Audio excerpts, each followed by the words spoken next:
Yes, Mr. Englund, big fan. The first Elm Street scared the crap out of me when I was younger. So thank you for that. I'm a big fan of your work. So my question is, this is my first time at Wizard World, so I'm a little nervous here. But what did you think about Jackie Earle Haley's performance as Freddy? And do you think if there's a chance for you to play Freddy again, would you? You know, I probably back then, when they did the remake, I probably had one more Freddy left in me then. Because, you know, there's so many stunts, you guys, and it's really hard work. I could do a prequel now. I could dye my hair red, which is the color of Freddy's hair, and maybe wear a little, you know, filler piece here on my bald spot. And I might be able to pull off a prequel, because Freddy's supposed to be in his late 40s anyway. That would be fun. There was a great script going around, and there was talk that John McNaughton, who directed Henry Portrait of a Serial Killer, which starred one of our guests here, Michael Rooker. Great film if you haven't seen it, in the serial killer genre.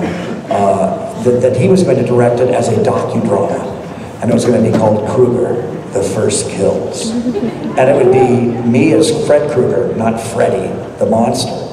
And the bad guys in the movie, aside from Freddy, were going to be the lawyers that got me off. And they were terrific roles, really creepy, awful, you know, ambulance chasing lawyers. And those were the really cool roles in that. And you'd see also the children, you know, the first kills, and how Freddy did it. And it was going to be really just dark. Now, I never saw the script, but I'd heard it from people at New Line Cinema, and I was kind of interested in that. I think now Michael Bay and all the people at Platinum Dunes, they got the rights, and they also have the rights to Friday the 13th and Texas Chainsaw Massacre. Their goal is to reboot these franchises for a younger, new generation, using all of the new state-of-the-art effects and stuff.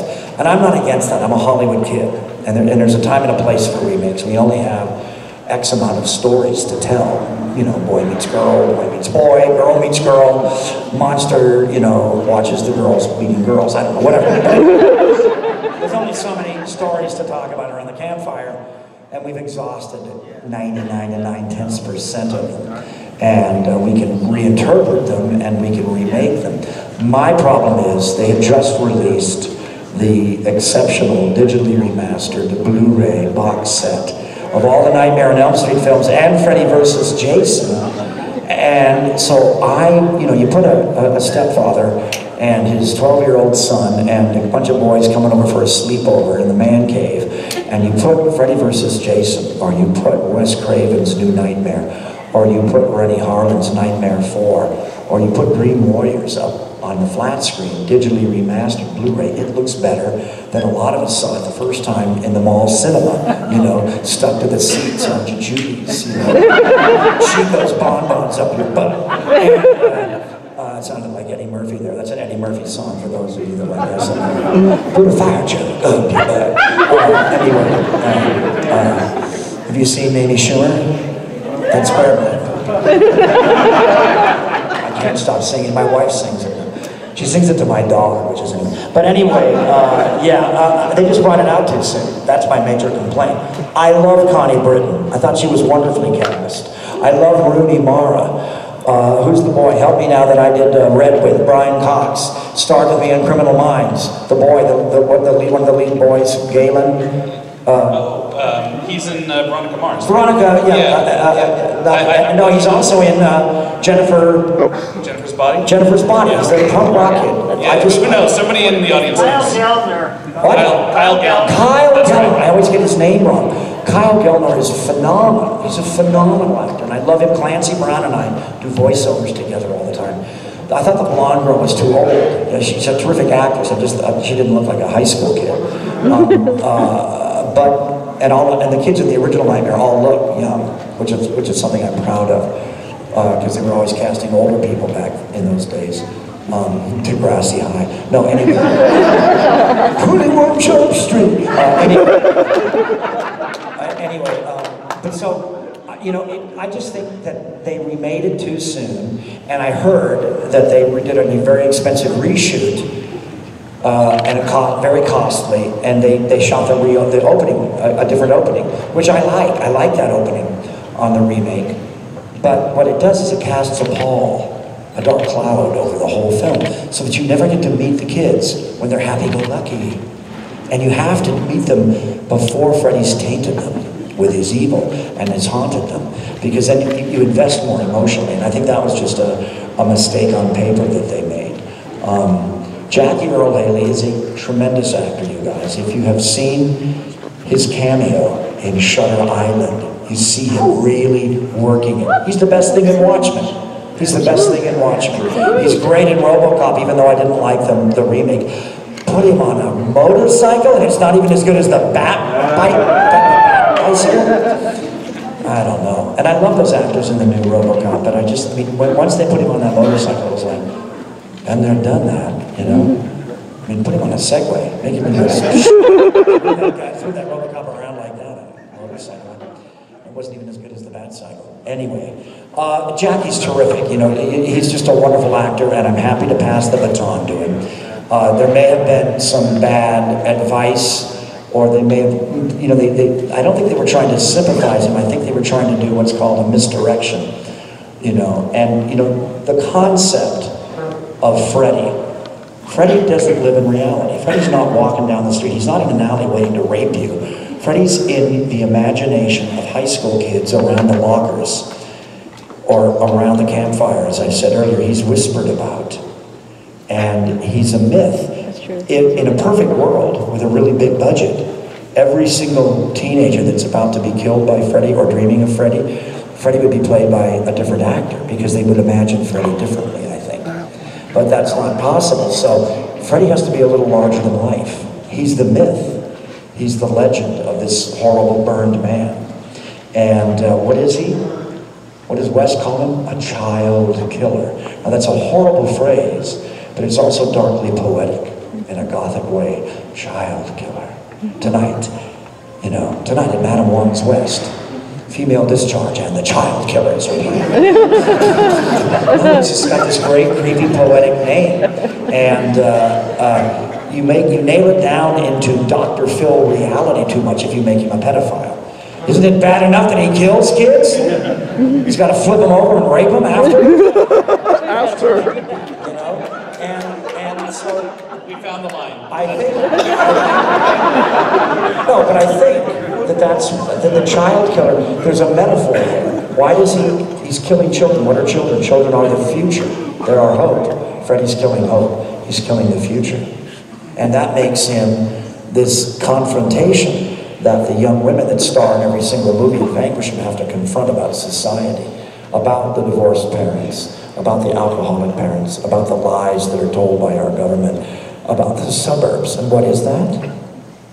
What is in every town? What does every town have besides Broadway and Main Street? It's the nightmare in America. It's the nightmare on Elm Street. Next question. I was just wondering that, how did you take the story of Freddy going from pure evil to sort of a wile E. coyote by the fifth one? Well, he was a wile E. coyote in the sixth one. You're right. But Freddy always was funny. I'm your boyfriend now, Nancy. Bump. Cuts his fingers off, cracks wise, cuts Tina's face off, puts it on as a mask, and starts impersonating her in the door. Yeah, Freddy's, you know, sticks his tongue out of a phone. Freddy was funny in part one. We perhaps went too far with it. I know what we did in part 6, but it was intentional. We shot the movie in 3D, for God's sakes. We had Alice Cooper and Roseanne Barr in that movie, for God's sake. He was literally the Wicked Witch. Yeah, literally the Wicked Witch. We were playing with the culture by then. We reined him back in. Wes Craven's New Nightmare. You really need to see Freddy. You know, and Freddy vs. Jason is its own mashup. You know, I look at Freddy and Jason almost like a graphic novel that was written somewhere between '84 and 2004 and got made into a movie. You know, Ronnie, you literally saw a Japanese comic where Jason was drawn like a giant, and that was in his head when he cast Ken Herzinger instead of Kane Hodder. When Ken came in for stunt coordinator, because he'd seen that and he wanted that graphic novel. Mutt and Jeff, you know, I'm a little junkyard dog, and Jason's almost like a giant, a monolith. So, and it was this mashup, and a very successful mashup. And it's interesting when you see great mashups, and you know, you can go, after they're made, you can go back and look at what the ingredients were. But like, who knew Guardians of the Galaxy was going to be as great as it was? I mean, I wasn't looking forward to that. They got it right, you know. When the mashups get it right, you know, it's really fun to watch them. Okay, next question. Hi, I actually, one of your movies that I actually enjoyed the best was actually your interpretation of Phantom of the Opera. Oh, thank you. Yeah, That's my homage to Hammer Films. Yeah. To me, that actually was the best interpretation of how the true story of the Phantom of the Opera. Well, you have to understand, when we made that, what's your name? Carla. Carla, when we made that movie, everybody in America thought that Phantom was all singing, all dancing. 5, 6, 7, 8, I'm the Phantom of the Opera. You know, and here I'm coming to you, strangle you, baby. Anyway, but no, and we wanted to change that. We wanted to right the wrong, but we did. We did mess with it, because Phantom of the Opera is Paris opera, 1890. But what was going on across the English Channel in London, at the London Opera that time, he was vivisecting, Jack the Ripper was vivisecting prostitutes behind the London Opera in the London at the same time as Gaston Leroux set his Phantom of the Opera. So we wanted to do an homage, Dwight Little and I wanted to do an homage, the director, to the great saturated color, Christopher Lee, Peter Cushing, Barbara Steele, Hammer Films that we saw at the drive-in movies as teenagers when we were kids. And that was our goal. But on the other hand, we also played up in melodrama, which is a category horror can fit under. One of the things you also play up is you play up romantic. And we wanted to play up the romance, and I thought that, you know, I killed Bill Nighy in that movie from Pirates of the Caribbean. You know, Bill was just starting out in film then, and Jill Shaw. You know, originally it was going to be Cynthia Nixon from Sex and the City in that role, and then she got a conflict, and Jilly came in, and Jilly had just had a love affair with an unknown actor named Brad Pitt. And before that, she had a love affair with an unknown actor named Keanu Reeves. So I always get to say I shared a leading lady with Brad and Keanu. Well, the line especially in that one I loved was, when the devil takes away your face. You know, I say, you know, he'll love you, the world will love you for your music. Yeah, the music, it's always the music. My question actually is... And that makeup was harder than Freddy, because that's makeup over makeup, because I'm disintegrating underneath, and it's a heroic version of my face on top of that. And then the hair, and we wanted to look like the hair on those little cheesy Beethoven busts, because we figured he loved Beethoven, and that's how he kind of would replicate himself, so that he could pass in public and attend his beloved opera. My question is, if you didn't have a chance to be in the acting world, what would you think you'd be doing? I would either be a surf bum, and my crew, I'm old you guys, my crew, if you followed them through their lives, they were the first ones on Maui.